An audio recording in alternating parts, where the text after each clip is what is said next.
네, 안녕하세요. 김중근입니다. 업데이트가 좀 늦었죠, 그죠? 라이브를 해야 됩니다만, 어제는 제가 눈 때문에, 오늘도 마찬가지로 눈도 눈입니다만, 또 다른, 참, 요새 11월 달에 제가, 10월 달이, 아직 12월 달이 안 됐군요만은, 최근 들어서 여러 가지 사정이 좀 복잡한 사항들이 많습니다. 일일이 말씀드리기는 그렇습니다만은, 하여간 그래서 또 라이브를 못하고 녹화로 늦게나마 여러분들에게 말씀드리게 된 것을 죄송하게 생각합니다. 시장은 오늘 좀 밀렸네요, 그죠? 제가 어제 그 라이브에서 말씀드린 게 차트를 바로 보면서 이야기하죠. 차트를 보면서 코스피 지수의 차트를 이야기하면서 제가 어떤 이야기를 했냐니까 제가 맞았다 틀렸다 하는 이야기는 아닙니다만은 여기다가 목전이라고 써놨죠, 그죠? 목전이다. 무슨 말이냐? 그동안 주가가 왔다 갔다 이렇게 움직였는데 거의 다 이제 다 온 거 아닌가, 그죠? 다 온 거 아닌가라는 생각을 한 거죠. 물론 어제 우리가 줄을 이렇게 그었는데 다시 그을까요? 줄을 예를 들어서 우리가 줄을 이렇게 그었는데, 그죠? 어제 주가가 뿅 올랐으니까 위쪽에 저항선을 넘어선 거 아니냐. 삼각형을 위에 저항선을 돌파했으니까 우리는 A, B, C, D, E로 시나리오를 봤는데 그게 아니고 우리가 바라는 최선의 시나리오는 뭡니까? A, B, 그 다음에 1, 2, 3, 4, 5 이렇게 되는 거 아닌가라고 기대하긴 했었죠. 하지만 또 다시 말씀드린 게 줄이야 이렇게 걷는 게 아니고 줄이야 이렇게도 걸 수 있는 거니까, 그죠? 줄이야 우리가 마음대로 걷는 거니까 줄 때문에 저항선을 넘었다 하고 말하기는 그렇지 않냐. 그러니까 일단은 어쨌든 아직까지는 RSI가 계속적인 상승세를 유지하고 있고, 그러니까 벌써부터 매도를 말하기는 좀 성급하지만 아무래도 이것이 4라고 한다면, 그죠? 4라고 한다면 A, B, 1, 2, 3, 4, 5의 가능성보다는 아무래도 A, B, C, D, E의 삼각형의 가능성이 좀 더 높지 않겠냐 하는 생각이 계속 드는 거예요. 그래서 목전에 왔다. 그 말은 무슨 말입니까? 이제 다 오지 않았냐. 물론 우리는 항상 물증을 보고 거래하고요. 그죠? 물증을 보고 거래하고, 물증이 RSI 상으로 봐서 30m로 내려가건 70m로 내려간 간에 뭔가 30선과 70선을 돌파하는 게 눈에 보여야 이제 끝났구나 라고 말해야 되긴 하겠습니다만은, 오늘 RSI가 다시 좀 꺾이고 있는 것도 좀 찜찜하고요.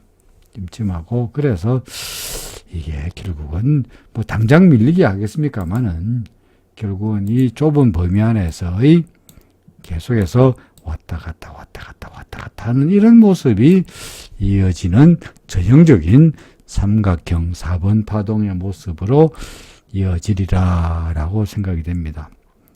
여전히 똑같은 논리입니다. 아직까지 우리는 지금의 움직임이 뭡니까? 4다 이거죠. 그죠? 조정 파동이다. 그 다음에 또 뭡니까? 반조정 파동이면서 상승하고 있지만 반등 파동이다. 따라서 여기서 추가로 레이즈, 물량을 늘려가는 거, 주식을 더 사는 거, 포지션을 늘려가는 거는 반대요. 그냥 그대로 스테이 하거나 아니면은 조금씩 이제 리스크를 슬슬 관리해야 할 때가 아니겠느냐. 물량을 조금씩 줄여갈 때가 아니겠느냐 하는 이야기를 하고 싶은 겁니다. 물량을 좀 줄여갈 때가 아니겠다. 쉽게 말해서 물량을 줄여간다는 말을 갖다가 애매모호하게 하고 있습니다만은 단적으로 말하면 뭡니까? 삼성전자 갖고 있으면 좀 팔아라. 이제는 팔 때가 안 됐냐. 그죠? 네이버 카카오는 우리가 신경도 안 씁니다만은 예를 들어 삼성전자를 계속적으로 그래도 더 올라가리라고 봤는데 삼성전자 매날 그 이야기 하고 있죠. 그죠? 삼성전자 하이닉스 콜을 봐라. 하이닉스가 어땠습니까? 구름 밖으로 나간 듯 하다가, 그죠? 구름 밖으로 나간 듯 하다가 구름 위에서 더 못 올라가고 구름 밑으로 밀리더니 쫙쫙쫙쫙 빠지지 않았냐. 그죠? 그러니까 삼성전자도 예를 들어서 어제 그저께만 하더라도 괜찮아 보였는데 아무래도 이거 불안하지 않냐. 물론 우리는 RSI가 이렇게 매도 신호 나타나면 팔아라 라고 말씀드리긴 했습니다만은 실제로 어떻게 되느냐. 그 다음날 올라가는 것 같더만은 밀리고 오늘 왕창 밀렸죠. 그죠? 그러면서 RSI가 잘 보세요. RSI가 어떻게 됐습니까? 바로 이제 70선 간당간당 하다가 바로 푹 밀려버렸잖아요. 그죠? 그러니까 이것도 RSI를 바로 70선을 넘어서지 못하긴 했습니다만은 이렇게 밀리는 게 별로 좋은 조짐은 아니라고 보여집니다. 물론 다시 반등을 해보긴 하겠죠. 그죠? 반등 이렇게 해보고 밀리면 RSI가 올라갔다가 내려오는 이런 모습이 있을지 모르겠습니다만은 만약에 반등하고 내려오더라도 하이닉스 꼴이 될 공산이 높고요. 설령 반등하지 못하고 바로 밀려서 기준선마저 무너뜨리고 나면은 그때는 후행 스팬도 이렇게 캔들 밑으로 내려갈 테니까 그거는 전형적인 RSI도 이미 70선을 못 넘기면서 여기서 70선 올라갔다가 내려오는 것은 이런 것은 이게 공식적인 매도 셀 신호가 되는 거고요. 그리고 그게 아니고 70선을 넘기지 못하고 중간에 꺾이는 것은 이런 현상을 우리가 종종 뭐라고 하느냐니까 failure라는 failure. 실패라는 실패. 뭐가 실패냐? 매도 신호를 발령하는데 실패했다는 거죠. 70선 위로 내려왔다 내려오는 전형적인 정식의 매도 신호를 발령하는데 실패한 거죠. 또 역시 이럴 때는 실패가 페일러가 뭐냐? 추세가 더욱더 하락하는 그런 신호이기도 하거든요. 그죠? 그러니까 여하간 간에 반등하면은 좋은 거고 반등하지 못하고 밀려가지고 아래서 뭡니까?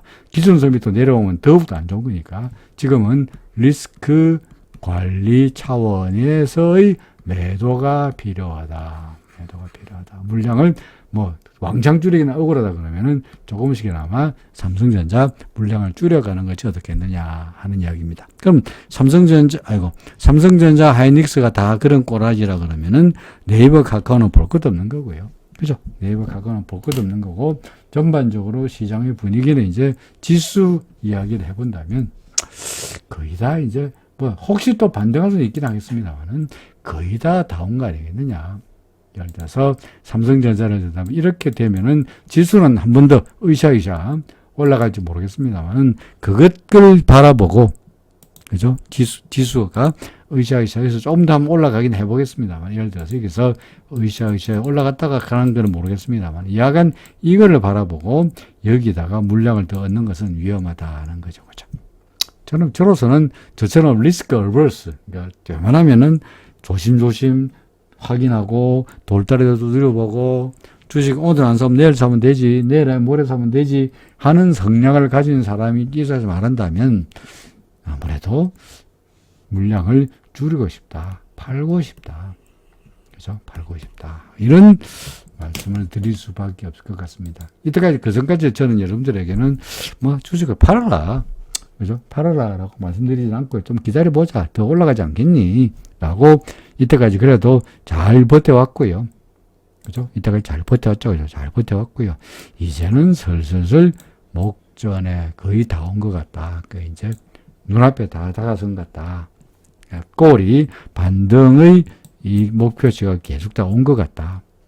했으니까 이제는 물량을 설령 더 올라가더라도 다 팔라는 이야기는 아닙니다만은 물량을 줄여가면 올라갈수록 계속해서 물량을 줄여가는 것이 좋겠다. 라고 말씀드리고 싶습니다. 코스닥도 같은 맥락입니다. 그죠? 맥락입니다. 이제 얘는 코스피는 기준선을 넘기고 구름 근처도 9개월도 했는데 얘는 올라가지 못한 것은 아무래도 미국도 그렇고 우리나라도 그렇고 금리가 계속 올라간다면 성장주 코스닥에 있는 기술주의 경우에는 아무래도 타격이 심할 거라는 것이 주가가 코스피에 비해서 비교적 덜 움직이는 그런 요인이 되겠죠. 그죠? 자, 따라서 원화환율은 일단은 예상대로 기준선까지 닿았죠. 그죠? 닿았습니다. 왔다 갔다 하면서 기준선에 닿았습니다. 아직까지는 RSI는 매도입니다. 그러니까 상승할 압력보다는 여전히 아래쪽으로 하방 경직 있어 보이긴 합니다만은 그동안 워낙 상승세가 강했고 기준선의 지지도 예상이 되고 있고 그러다 보니까 나름대로 하방 경직성은 좀 있어 보인다고 생각이 됩니다. 아래쪽으로 1,400원의 쉽사리 뚫릴 거로 보이지는 않습니다. 그러니까 기준선이 버티고 있고요. 그죠? 1,415원 정도의 기준선인데, 이걸 기준선을 무너뜨린다 하더라도 1,400원이라는 심리적 지지선이, 이게 이제 구름이 아마 1,498원 정도에 버티고 있죠. 그죠? 그러니까, 여기서 떨어져 봤자 한 20원? 대신에 위로 올라가 봤자 1,450원을 쉽사리 넘기지 못할 테니까 계속 지지부진한 모습이 이어질 것 같고요. 그러니까 우리나라 시장도 당분간은 지지부진한 모습이 이어질 것 같은데 아무래도 위쪽 지수의 경우에 코스피의 경우에 위쪽의 가능성은 현재로서는 거의 다 이제 별로 바랄 게 없지 않느냐라는 생각이 듭니다. 달러 인덱스 최근 들어서 구름에까지 내려왔다가 이제 여기 조정을 보이면서 그죠? 조정을 보이면서 구름까지 왔다가 구름 근처에서 이제 구름이 지지를 받는 모습이고요. 이제 RSI 상으로 보더라도 꽤 많이 내려왔으니 그 고점이 예를 들어 RSI가 80쯤 있다가 예를 들어서 어제 그저께 같은 경우에는 RSI가 더 내려와가지고 그죠? 근 30 근처까지 왔으니까 36까지 왔네요. 구름의 지지를 받고 돌아선다고 하더라도 충분히 이야기가 되겠죠. 그죠? 그러니까 달러 인덱스도 돌아서고 있고 뭡니까? 달러 대 원화 환율도 거의 바닥에서 돌아서는 것이 아닌가라고 생각이 됩니다. 잠시 회환시장의 움직임을 잠시 본다면 어제 우리가 유로 같은 경우에 그죠? 유로 같은 경우에 페리티를 넘어섰다라고 이야기했는데 다시 유로가 0.99 그러니까 1유로가 그죠? 1유로가 1달러 밑으로 떨어지죠. 그죠? 0.99니까 떨어졌습니다. 옌 150 근처에 있다가 145까지 팍 밀렸습니다만은 오늘 다시 나온 뉴스가 일본은행이 그죠? 일본은행이 여전히 초저금리, 초완화, 양적 완화 돈 계속 푸는 건 초저금리 정책을 고수하겠다라고 발표를 하면서 근데 혹시나 일본도 금리 어떻게 해보지 않겠냐. 그래서 10년짜리 재패니즈 가버먼트 본드 일드가 0.25를 걔들이 타겟을 했는데 0.25보다 조금 더 올라가는 이런 꼭대리가 더 있는 0.25를 넘어서는 이런 모습도 나타나긴 했습니다만은 일본은행이 계속적으로 초저금리 정책을 유지할 거다라고 한다면 더 이상 BOJ에 기댈 것이 없죠. 그죠? 그러니까 엔화가 다시 올라가는 겁니다. 엔화가 약세로 보이는 겁니다. 그러니까 유로도 약세, 엔화도 약세, 그죠? 그러다 보니까 런미피는 계속 7.26, 7.3에서 약간 밀리고는 있습니다만은 이런 상태이다 보니까 달러 인덱스가 전반적으로 110m로 밀렸다가, 그죠? 110m로 밀렸다가 다시 한번 달러 인덱스가 110선 위로 올라가고 있고요. 이런 것들이 달러 인덱스의 강세를 만들어내고 있고 달러 대 원화 환율에도 달러가 강세되는 모습. 결국은 이것들이 달러 대 원화 환율을 올라가게 만드는 요인이 되었다. 이렇게 설명이 됩니다. 해외 증시는 예를 들어 유로 같은 경우에 보세요. 1대1 넘어섰다가 이제 다시 밀리는 그런 모습이죠. 결국 이게 저항선인데 구름이 저항선화되고 있죠. 그죠?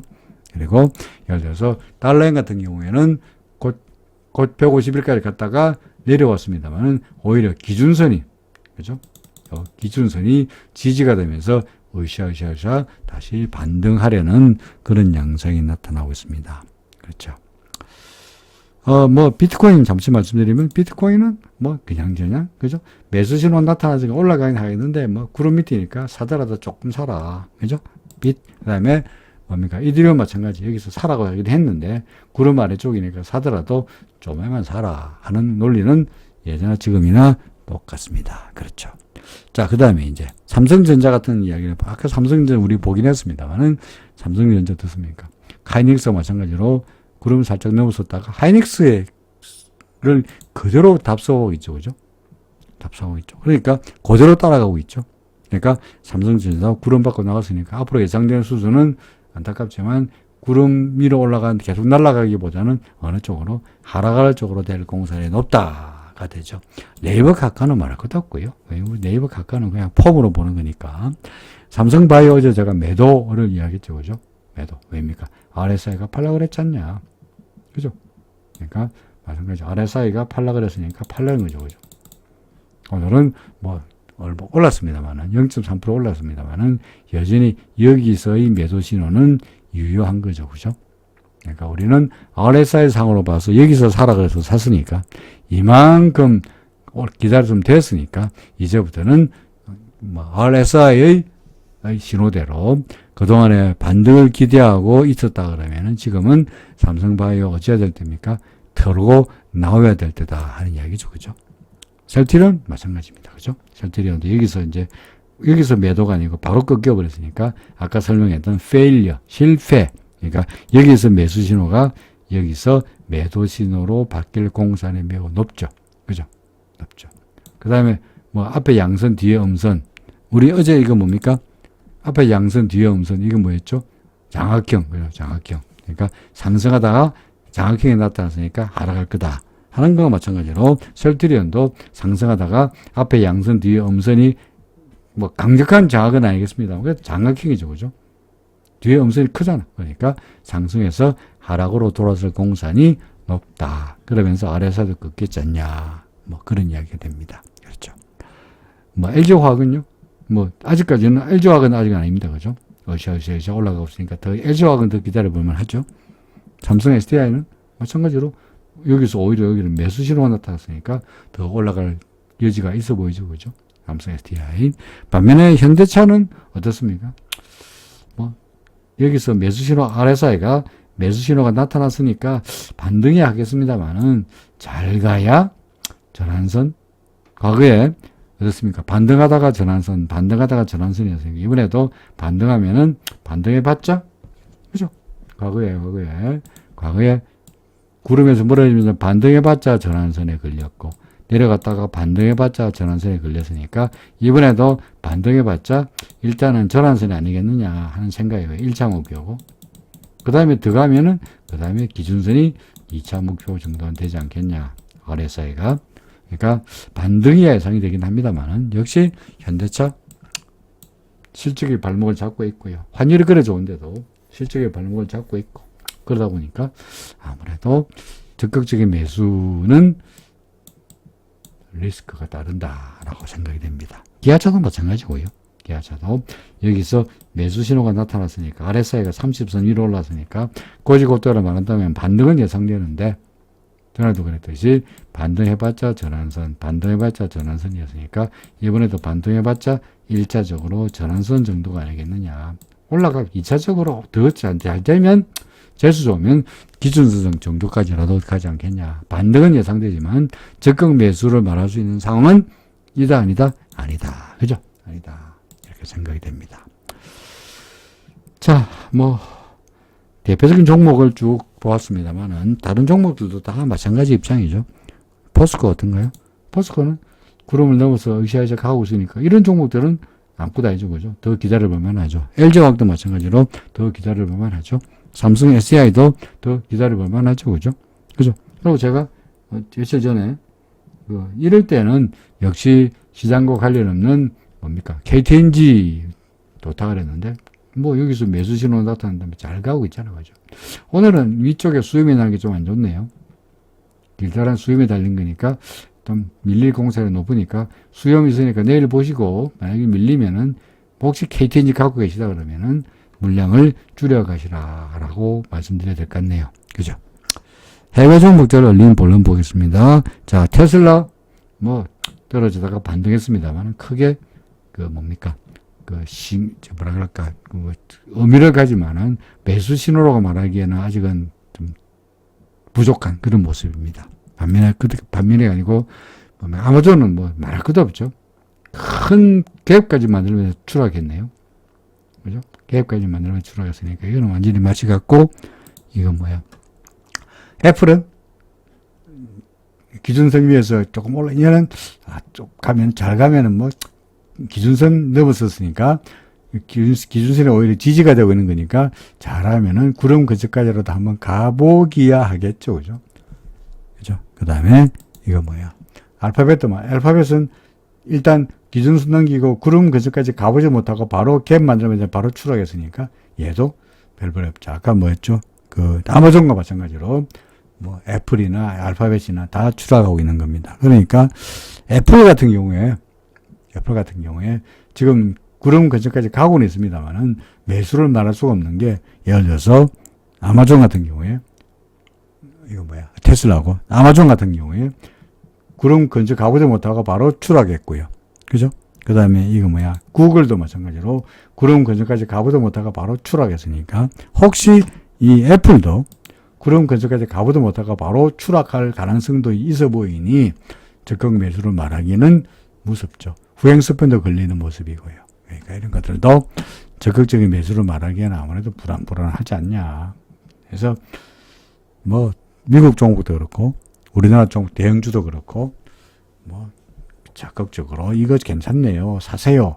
라고 할 만한 정보에 눈에 잘 뜨이지 않으니 지금으로서는 어떻게 하든 간에 리스크를 줄여가고 현금 보유를 늘려가고 지수 전반적으로 반등해 봤자 그죠? 지수 반등해 봤자 어디 갔죠? 지수 코스피 지수 반등해 봤자 지수가 왜 안 나와? 지수가 반등해 봤자 결국은 떨어지는 이 조만간 기다리고 있지 않겠냐. 그죠? 우리 어차피 사파라 그러면 어차피 정도의 문제지. 그죠? 예를 들어서 여기서 더 올라갔다가 떨어지느냐, 아니면 바로 떨어지느냐. 그죠? 이런 문제이지. 어차피 떨어지는 거는 결론은 마찬가지잖아. 그죠? 그러니까 이 조금 더를 바라보고 여기다가 주식 물려가 늘려가는 것은 위험해 보인다. 라는 주장이었습니다. 자, 뭐, 다음 주 월요일 날에는 라이브가 가능하죠. 그죠? 가능합니다. 월요일 날은 가능하니까 월요일 날 여러분들하고 같이 또 이런저런 이야기 하면서 라이브를 진행해 가도록 하겠습니다. 시장이 항상 뭐 불확실한 시장에서 저로서는 계속적으로 리스크를 줄여가고 조심해라. 그게 이 바닥에서 오래 살아남는 비결이다 하는 말씀을 조심스러운 노땅의 입장에서 말씀드렸습니다. 자, 평안한 저녁 되시고요.